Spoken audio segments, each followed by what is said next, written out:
Sostienen que es una invención bíblica posterior, especialmente de los especialistas modernos. Es decir, que David no existió. Como un revisionista bíblico afirma, David no fue más real que el rey Arturo. Pero entonces, en 1993, un sorprendente descubrimiento arrojó nueva luz sobre quien la Biblia llama el más grande rey de Israel. Gila Kook estaba terminando un trabajo de campo con un ayudante en Tel Dan, una excavación bíblica en el norte del actual Israel.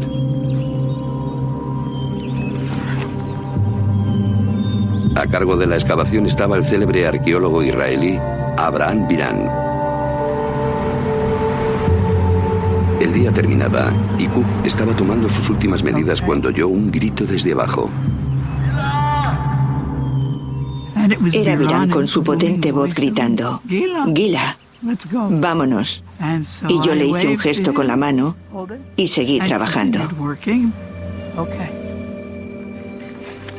Tras una segunda llamada de Biran, Kook le dijo a su ayudante que la bajase y comenzó a descender la colina. Llego allí, tiro el bolso y la pizarra y preparo mis cosas. Pero algo le llamó la atención. Una piedra con lo que parecía arañazos, aunque en realidad se trataba de una inscripción antigua. Esta vez fue ella quien llamó a Biran a gritos. La miró, después me miró a mí y dijo: «Dios mío». Kook había encontrado un fragmento de una estela de la Victoria escrita en arameo, una lengua antigua muy similar al hebreo. Hecha por orden del rey de Damasco o de uno de sus generales, la piedra conmemora la conquista de Israel. Maté a poderosos monarcas al mando de miles de carros y jinetes. Maté al rey de la casa de David.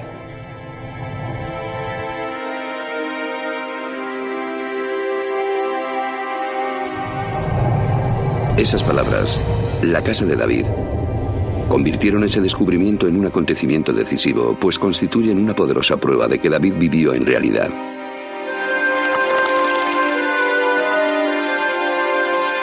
Al contrario que el Génesis, las historias de los reyes de Israel se alejan de la narrativa bíblica legendaria y se adentran en la historia.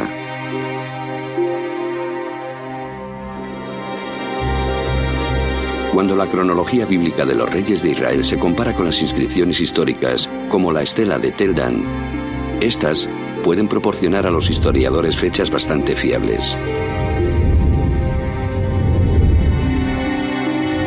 El rey David es la primera figura bíblica cuya existencia ha sido confirmada por la arqueología. La mayoría de los expertos coinciden en que vivió en torno al año 1000 a.C., el siglo X antes de la era cristiana. ¿Será que algunas partes de la Biblia se escribieron durante su reinado? El primer alfabeto hebreo descubierto por Ron Tapi, tallado en una piedra en Tel Zayid, nos ofrece una pista atrayente. La piedra se talló con este alfabeto y después se usó para levantar un muro. La estructura fue destruida por un incendio a finales del siglo X a.C. El hallazgo es incluso más importante porque Tel Zayid es un remanso situado en las lindes del reino de David. Si había un escriba que pudiese escribir este alfabeto en un lugar tan lejano, en los parajes de la linde occidental más remota del reino, si había un escriba que fuese capaz de hacer algo así, eso significa que en la capital del reino hubo otros y mucho más refinados. ¿Pudieron estos escribas vivir en la corte del rey David y de su hijo Salomón? ¿Pudieron ser los primeros redactores de la Biblia?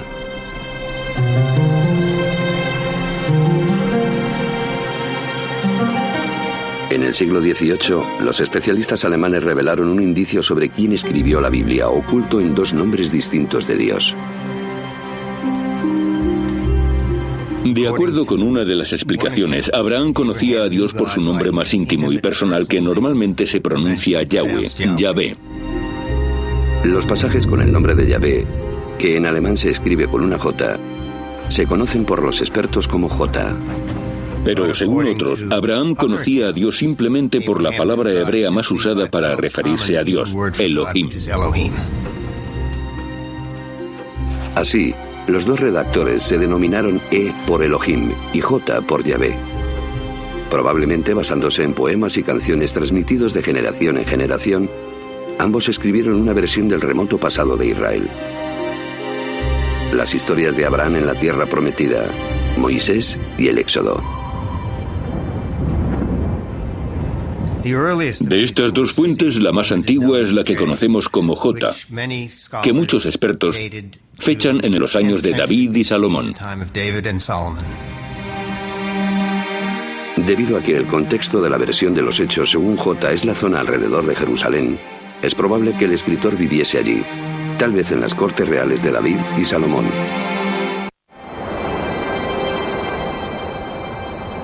Durante más de 100 años, los arqueólogos han estado buscando pruebas del reino de David en Jerusalén. Una arqueóloga israelí, Eilat Mazar, estuvo excavando en la parte más vieja de la ciudad, lo que hoy en día se conoce como Ciudad de David.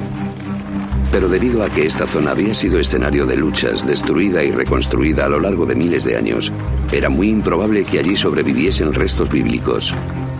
Pero entonces comenzaron a aparecer grandes muros de 3-5 metros de grosor que iban en todas las direcciones, desde el este 30 metros hacia el oeste sin fin.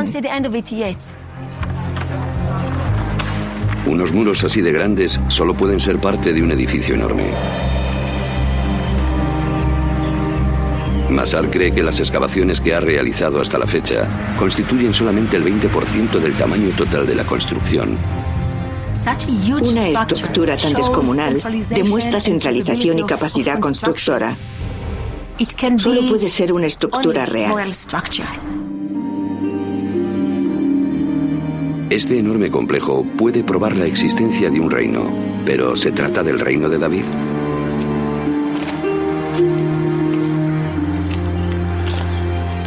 Para que estos muros fuesen los del Palacio de David, deberían remontarse a sus años de vida, alrededor del año 1000 a.C.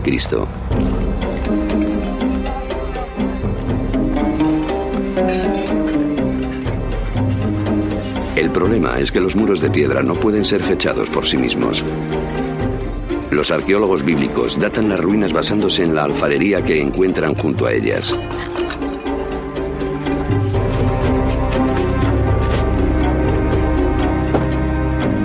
La datación según la alfarería descansa en dos ideas. La primera es que los estilos evolucionaron de forma uniforme a lo largo del tiempo. La segunda, que cuanto más profundas estén las muestras, más antiguas son. Si el estilo A proviene del estrato más profundo, entonces es anterior al estilo B, que se encuentra en un estrato superior.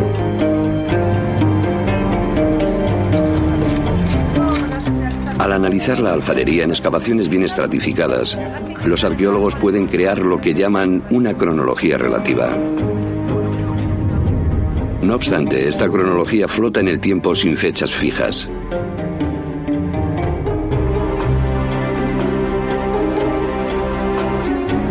Para fijarla, William Foxwell Albright, considerado el padre de la arqueología, usa acontecimientos tanto de la Biblia como de los textos egipcios y mesopotámicos para asignar fechas a los distintos estilos de alfarería.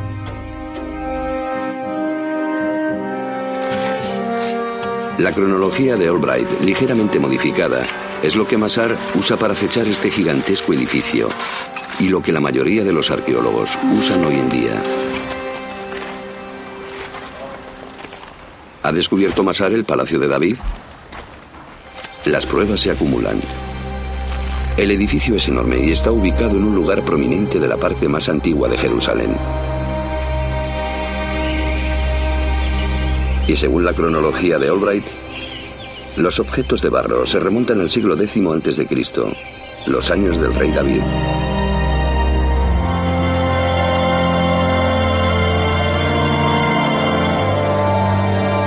Mazar cree que ha encontrado el Palacio de David.